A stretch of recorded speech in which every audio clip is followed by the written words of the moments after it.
જય ગૌ માતા, જય ઠાકોરજી, ધનરાજ પ્રાકૃતિક ફાર્મ, નારાયણભાઈ વસરા, ગુજરાત, રાજકોટ ઉપલેટા। 26 સપ્ટેમ્બર ગત રાતે હળવો વરસાદ હતો, એના કારણે થોડું કચકાણ થઈ ગયું।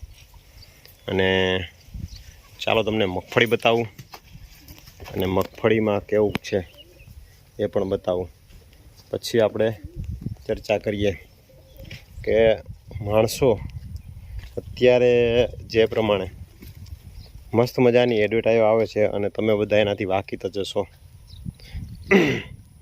ઘણા બધા હવે માત્ર ખેડૂતોના કપડાં, જૂના પહેરવેશો પહેરી અને માર્કેટિંગ કરવાનું ચાલુ કરી દીધું છે। અને બધા જ પોતાની એડવર્ટાઈઝમાં માત્ર એવું જ કહે કે G20 G20 વેરાયટીનું તેલ છે। તો પુષ્કળ પ્રમાણમાં નવી વેરાયટી આવેલી છે, નવી સંશોધન થયેલી વેરાયટી આવેલી છે અને એ જ વેરાયટીનું વાવેતર થાય છે અને એ વેરાયટીનું તેલ કાઢવામાં આવે છે। અને એ જ વેરાયટીનું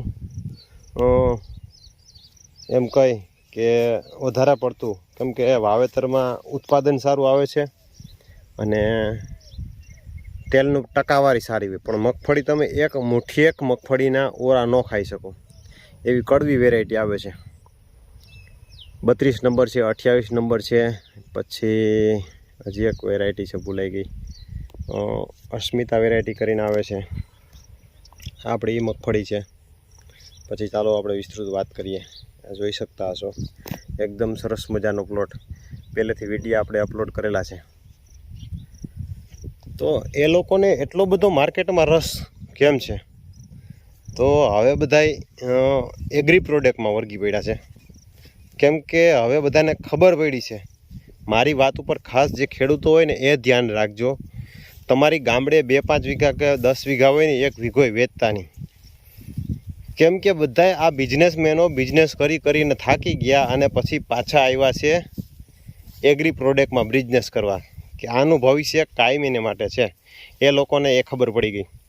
તો સમજવાની વાત એ છે કે હવે જે વસ્તુ આપણે જે કરીએ એને ખાસ ધ્યાન રાખવાનું કે એગ્રી પ્રોડક્ટમાં જેટલી કમાણી છે અને ખેડૂતોને બેવકૂફ બનાવવાના, અને સારામાં સારી વસ્તુ જો અને બેનિફિટ હોય તો કેમાં છે? તો કે એગ્રી પ્રોડક્ટમાં। એટલે અત્યારે સિંગતેલનો રાફડો ફાટ્યો છે અને બધા એમ કે G20 વેરાયટી છે। તો આપણો કહેવાનો ધ્યેય અને હેતુ માત્ર એટલો જ છે કે G20 વેરાયટી તો નામ માત્રનું વાવેતર થાય છે। હવે G20 વેરાયટીનું વાવેતર તો હાવ ઘટી ગયું છે। 32 નંબર વેરાયટી છે ને એ જ પુષ્કળ પ્રમાણમાં હોય છે। 32 નંબર, 28 નંબર છે અને બીજી, અને ફૂલ કડવી, એક મુઠ્ઠી એક મગફળી તમે ખાઈ ન શકો। બીજા નંબરમાં આપણી બાજુનો પ્લોટ છે, એના વિડીયા 2 થી 3 વખત બતાવેલા। અત્યાર સુધીમાં 10 વખત તો દવા છટાયેલી છે। ખાનારા વર્ગને ખાસ કરીને જાગૃત થવાનું। જો તમારે ખરેખર સારું ખાવું હોય તો એને તમારે કહેવાનું કાંઈ વાંધો નહીં, કે ભલે તમે તમારો રિપોર્ટ નહીં, અમે રિપોર્ટ કરાવી લઈ। આમાં ઓલિક એસિડની માત્રા છે G20 વેરાયટીમાં છે લગભગ 55% આસપાસ આવે ઓલિક એસિડ, જે હૃદય માટે સારામાં સારું। અને આલ્ફા ટોક્સિન આવે જે સ્વાસ્થ્ય માટે ખૂબ હાનિકારક। પહેલાં આપણે મગફળીનું તેલ ખાતા જ, અને બંધ થયાનું કારણ શું છે કે આપણે મગફળીમાં દવાનો છંટકાવ થવાનો ચાલુ થયો, આલ્ફા ટોક્સિનનું પ્રમાણ આવવા માંડ્યું, એટલે જેમ જેમ જાગૃત હતા એમ મગફળીનું તેલ ખાવાનું બંધ થયું। તો ફરીથી હું તમને કહું છું કે જે માર્કેટમાં રાફડો ફાટ્યો છે તેલ વેચવાનો, અને એમ કહે કે G20 વેરાયટીનું જ અમે તેલ વેચીએ છીએ, બીજી કોઈ નથી, તો આ બીજા બધા વાવે છે જાય ક્યાં? અને તમને હું જે વાત કરું એ તમને કોઈને ખ્યાલ હોય કે ન હોય, આઈડિયા હોય કે ન હોય, મને અંદાજ છે ત્યાં સુધી સૌરાષ્ટ્રમાં મોટામાં મોટા તેલના મિલ છે ને, સૌરાષ્ટ્રમાં મોટામાં મોટા તેલના મિલ એક દિવસમાં લગભગ 500 ગુણી આસપાસનું પિલાણ કરે એક જ દિવસમાં। એ ઉપલેટામાં 25 મિલ એવા છે, એક જ દિવસમાં 500 ગુણીથી વધારે પિલાણ કરે ને એવા 25 મિલ છે। વધારે હોય તો ના ન કહેવાય, મારા ખ્યાલ પ્રમાણે લગભગ 25 મિલ છે। તો આ બાજુની જે વિસ્તારની જે મગફળી છે એ તો ક્યાંય તમારા હાથમાં ક્યાંય આવે નહીં, મને બાય ચાન્સ એવો આઈડિયો છે। તો ઉત્તર ગુજરાતને એ બાજુની સાઈડ વાવેતર થતું હોય કે બીજે જે થતું હોય, તો એ લોકો શું કરે છે, કઈ રીતે એના ભાગમાં આવે છે? વધારે પડતી તો ઓલી જ વેરાયટી વાવેતર થાય, G20 વેરાયટીનું વાવેતર થતું જ નથી। અને G20 વેરાયટીનું વાવેતર થતું હોય તો અમારા મિલવાળા છે એ ભાવ વધારે દે જ છે એના, તો એ કોઈને હાથમાં નથી આવવા દે, મને પાકી ખબર છે. કેમ કે એ ઊંચા ભાવે ખરીદી જ કરે છે, એના ઉતારા નથી લેતા. G20 વેરાયટી હોવી જોઈએ. બીજી મગફળીમાં બધામાં ઉતારા, તેલને રિપોર્ટ એ બધું જોવે છે. G20 વેરાયટીમાં ઓલી રનિંગ મગફળી કરતાં ભાવ વધારે દઈ અને મગફળી ખરીદે છે.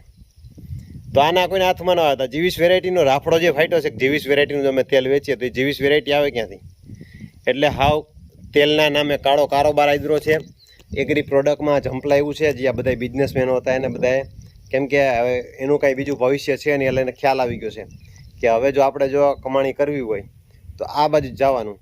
એટલે ખાસ કરીને જાગૃત રહેવું, સચેત રહેવું અને યોગ્ય વ્યક્તિ પાસેથી, યોગ્ય ભરોસાપાત્ર વ્યક્તિ હોય એની પાસેથી લેવું. મસ્ત મજાની મોટી લોભામણી જાહેરાતો કરી અને જે આકર્ષે છે એની પાસેથી ન લેવું. ખાસ કરીને તમે એને ખાલી એક જ વસ્તુની કહેવાય, તમે અમને ડિપોઝિટ આપો, કાંઈ વાંધો નહીં, અમે તમને પૈસા પાછા રિટર્ન આપશું, અમારે આનો રિપોર્ટ કરવો છે.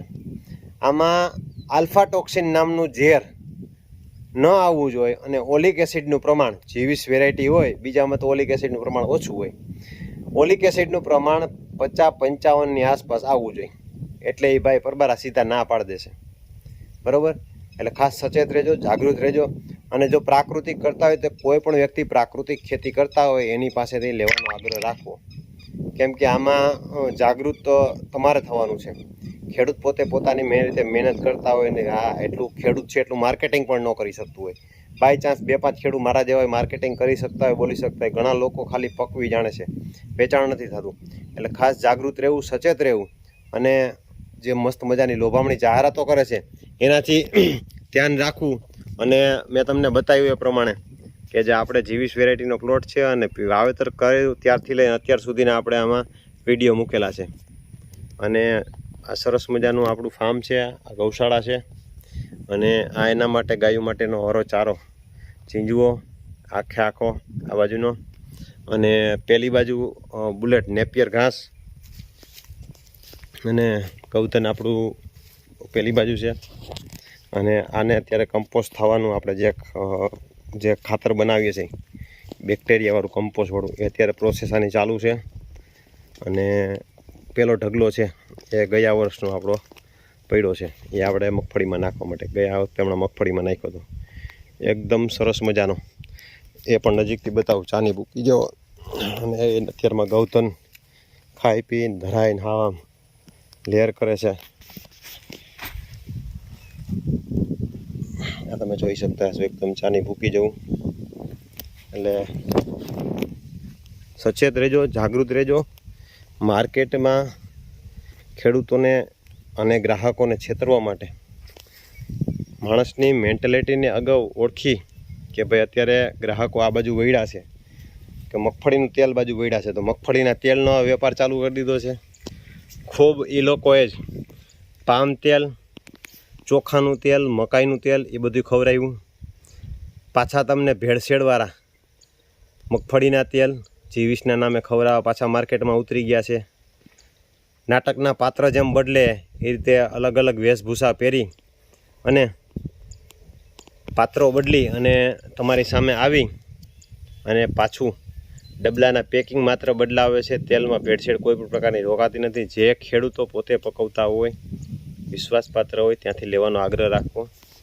ખાસ કરીને પ્રાકૃતિક ખેતી, હું એમ નથી કહેતો મારી પાસેથી લ્યો, પણ તમારી આજુબાજુમાં જે પ્રાકૃતિક ખેતી કરતા હોય એ ખેડૂતોની મુલાકાત લઈ એની સાથે સહલગ્ન રહી અને તેની પાસેથી લેવાનો આગ્રહ રાખવો, જેથી કરી તમે છેતરાવો નહીં.